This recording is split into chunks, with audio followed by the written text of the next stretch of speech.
বন্ধুরা, আমি সুমন আবার চলে এসেছি আপনার জন্য একটা নতুন ভিডিও নিয়ে। তো আজকে এই ভিডিওতে যেটা নিয়ে কথা বলবো সেটা হচ্ছে आईसीसी नाम सुन के फ्लावर समझे क्या? ये फ्लावर नहीं, वाइल्ड फायर है। मैं वाइल्ड फायर এটা কিন্তু আমি বলছি না, এটা বলছে আইসিসি পাকিস্তান ক্রিকেট বোর্ডকে। হ্যাঁ বন্ধুরা, আইসিসি এমনটা বলছে তার কারণ হচ্ছে 2025-এ যে চ্যাম্পিয়ন্স ট্রফি হওয়ার কথা আছে, তো তার কিন্তু এখনও ভেন্যু ফিক্স হয়নি, না ডেট ফিক্স হয়েছে, কিছুই ফিক্স হয়নি। কারণ হচ্ছে ভারত আর পাকিস্তানের মধ্যে প্রবলেম। কারণ ভারত তো যাবে না, অলরেডি বলে দিয়েছে পাকিস্তানে। আর পাকিস্তানকে কিন্তু খেলতে আসতে হবে হয় ভারতে, না হলে হাইব্রিড মডেলে করালে পাকিস্তান আর দুবাই বা পাকিস্তান আর শ্রীলঙ্কার মধ্যে কোথাও একটা করাতে হবে।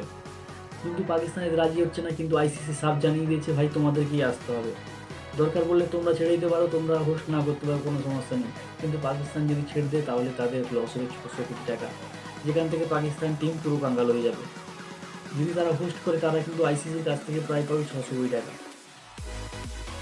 কিন্তু তারা ছাড়তে পারবে না। এখানে হোস্ট করছে পাকিস্তান, কিন্তু পাকিস্তানের কাছেও কিছু করার নেই। কেন এখন যে বিসিসিআই আগে যে প্রেসিডেন্ট ছিল, সেই প্রেসিডেন্ট কিন্তু এখন আইসিসির প্রেসিডেন্ট হয়ে গেছে জয় শাহ। তো জয় শাহও বলে দিয়েছে ভাই তোমাদেরকেই আসতে হবে, ভারত কিন্তু যাবে না খেলতে। তাছাড়া ভারতকে বাদ দিতে পারবে না, কারণ ভারত তো খেলবেই খেলবে, কিন্তু দরকার হলে পাকিস্তান বেরিয়ে যেতে পারে। আর পাকিস্তান যদি বেরিয়ে যায় তো তাদের পক্ষে সেটা সম্ভব নয়, কারণ সে যদি বেরিয়ে যায় সে পরে কোনো আইসিসি ইভেন্টে অংশ নিতে পারবে না। তাছাড়া তাদের দলকে ব্যান করা হতে পারে। তো এমনটাই জানিয়ে দিয়েছে আইসিসি। তো সেভাবেই কিন্তু কন্ট্যাক্ট হয়েছে। তাছাড়া পাকিস্তান যদি না খেলে তার জায়গায় শ্রীলঙ্কার টিমকে হয়তো চান্স দিতে পারে, কারণ শ্রীলঙ্কার টিম কিন্তু এবারে কোয়ালিফাই করেনি। তাহলে শ্রীলঙ্কায় ম্যাচ করিয়ে শ্রীলঙ্কার টিমকে হোস্ট হিসেবে তো শ্রীলঙ্কাকে পাকিস্তানের জায়গায় ঢুকিয়ে দিতে পারে। তো মনে হয় সেরকমটা হবে না, কারণ পাকিস্তান এতটা লস করতে চাইবে না।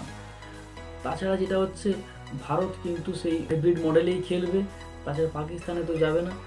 আর আরেকটা যদি অপশন থাকে, তাহলে যেটা পাকিস্তান ভাবছে সেটা হচ্ছে যে পাকিস্তানে যদি ভারত কোয়ালিফাই করে ফাইনালের জন্য, তাহলে কিন্তু দুবাইতে ফাইনাল হবে।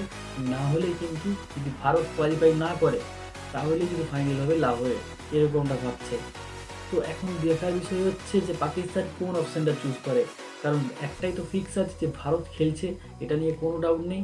আর হাইব্রিড মডেলেই খেলা হবে, এটা নিয়েও কোনো ডাউট নেই। এখানে একটাই অপশান যে পাকিস্তান কী হিসাবে খেলতে চায়, হাইব্রিড মডেলে খেলতে চায় না বেরিয়ে যেতে চায়। তো পাকিস্তানের কিন্তু একটাই অপশান। তাছাড়া পাকিস্তান বেরোতেও পারবে না, কারণ তারা এতটা লসও সহ্য করতে পারবে না। আচ্ছা, 600 কোটি টাকা কিন্তু বহুত টাকা। তো পাকিস্তানের কাছে একটাই অপশান এখন হাইব্রিড মডেলে ম্যাচ করিয়ে চ্যাম্পিয়ন্স ট্রফিটাকে কমপ্লিট করা। কারণ পাকিস্তান বলছে এখন যদি আমরা এইভাবে হাইব্রিড মডেলে ম্যাচ করাই, আমরা কিন্তু 2027 সালে খেলতে আসবে না ভারতে।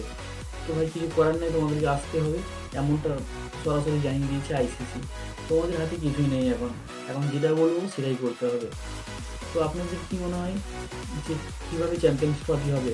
আর যদি শুধু পাকিস্তানে চ্যাম্পিয়ন্স ট্রফি হবে, না হাইব্রিড মডেলে হবে? তাছাড়া পাকিস্তান কি প্রস্তাব মেনে নেবে, না ভারতের কথাই থাকবে, না আইসিসির কথা থাকবে? অবশ্যই কমেন্ট করে জানাবেন। দেখা হচ্ছে পরের ভিডিওতে।